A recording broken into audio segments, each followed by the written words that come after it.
मूसा अलैहिस्सलाम और खिज़र अलैहिस्सलाम का वाक़या।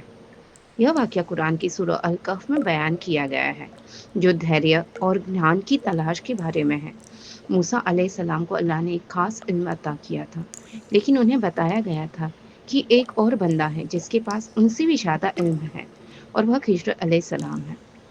मूसा अलैहिस्सलाम ने एक बार अपनी कौम समुदाय में भाषण दिया था, और जब उनसे पूछा गया कि सबसे ज्ञानी कौन है, तो उन्होंने खुद को बताया। अल्लाह ने खिज़र अलैहिस्सलाम के पास जाने और उनसे इल्म हासिल करने का हुक्म दिया। कहानी। मूसा अलैहिस्सलाम अपने साथी के साथ खिज़र अलैहिस्सलाम से मिलने निकले। रास्ते में उन्होंने 3 मौकों पर सब्र खो दिया।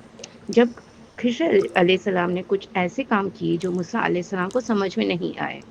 पहला किस्सा। खिज़र अलैहिस्सलाम ने एक नाव में छेद कर दिया। मूसा अलैहिस्सलाम ने सब्र नहीं किया और पूछा कि उसने ऐसा क्यों किया। दूसरा किस्सा। खिज़र अलैहिस्सलाम ने एक लड़के को मार डाला। मूसा अलैहिस्सलाम ने फिर सब्र नहीं किया और सवाल किया कि उन्होंने ऐसा क्यों किया। तीसरा किस्सा। खिज़र अलैहिस्सलाम ने एक दीवार बनाई जो गिरने वाली थी, और उसे ठीक कर दिया। मूसा अलैहिस्सलाम ने फिर सब्र नहीं किया और पूछा कि उसने ऐसा क्यों किया।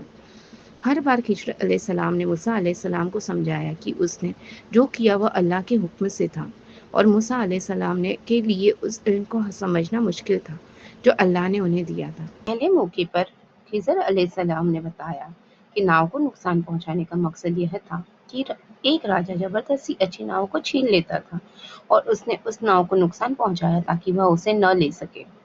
दूसरे मौके पर खिज़र अलैहिस्सलाम ने बताया कि लड़की को मारने का मकसद यह था कि वह बड़ा होकर अपने माता-पिता को कुफ्र करने पर मजबूर करता, और अल्लाह ने उसे मार डाला ताकि वह अपने माता-पिता को कुफ्र करने पर मजबूर न करे।